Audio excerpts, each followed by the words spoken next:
president. You've written a poem later to the president. The poet is a political activist as well, player as well.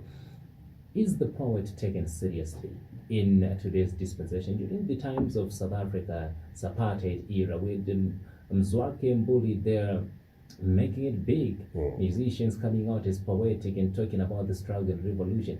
Is the poet of today taken seriously by the political elites? I think if I make use of that example, is that it was popular. It became quite big because it was used by politicians at their own accord. That's the difference. In an independent setup, where it's a democratic setup, politicians are not quite fond of poets because we tend to poke. It's like a good journalist. You poke things and you become unpopular. It's not good for a politician. Exactly. So with poetry and it becoming meaningful, you need to poke. You need to step on people's toes. Is it deliberate though? It's not deliberate. It's purposeful because in terms of bringing out the issues, pushing out, bringing to the mindset, to the thinking, to the from the back brain to just make it a conscious thing. That be conscious of this thing. That's what the poetry is supposed to do. It is supposed to grasp your mind, bring it to a center stage. Okay, this is where we are. Okay, beautiful things around you, but then this is reality. You know?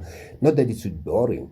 It should deter people from listening to you. Can a poet be trusted? Sorry for cutting you. Can a poet be trusted? I'm taking a look at two dispensations here, Mula. Taking a look at the colonial dispensation and the post-colonial dispensation. During the colonial dispensation, the African poet was seen to be part of the cog of the revolution. And beyond the revolution, the poetry is not bound by space and time. The poet wants to go beyond that, still wants to be a critic of whatever establishment is around. Is the poet trustworthy? Can he be trusted? Can he ever stop? The question is, can the poet trust himself? Right. With the course that you take, so I'm going to take this path. I'm going to be a conscious person. I'm going to really bring people to this sphere where they can think. They cannot just follow, because that's what politicians want. They want people that follow, that obey, that just yes, yeah. But with a poet is supposed to bring the people to the extent of the listening. Don't just follow. Think, rethink, reevaluate. Look at how does this go in part with what you initially intended to do. It is a lonely process. It's not a popular thing.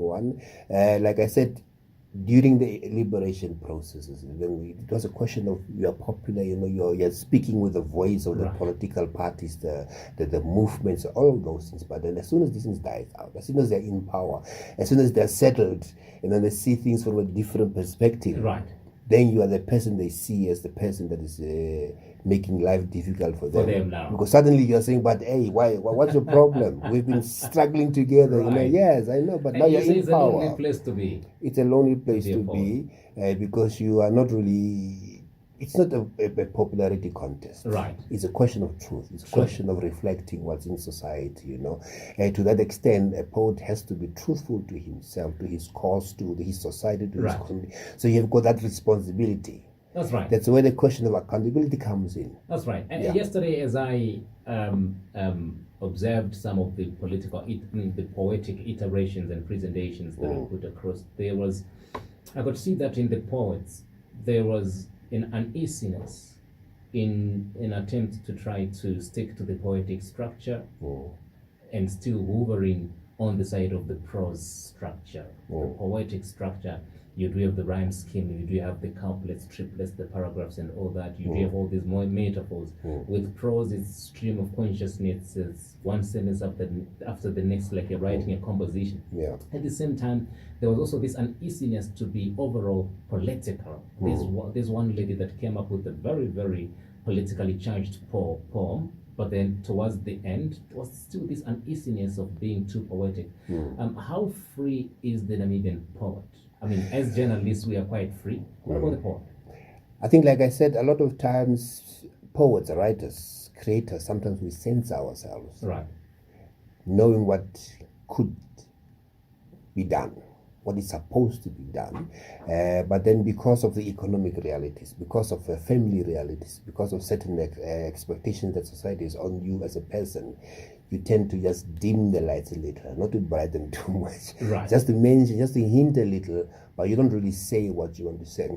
And then because of that, a lot of people have still live in the fear that what will my mother say, what will my parents say, what might the company say, what the government say, you know, and that has become a problem. And I think a lot of people are banking on that, you know, they cannot say what they want to say. Is it a personal paranoia, though? It is both. It's both sides. It's Right. personal because you don't want to limit your access to resources, information, all of those things.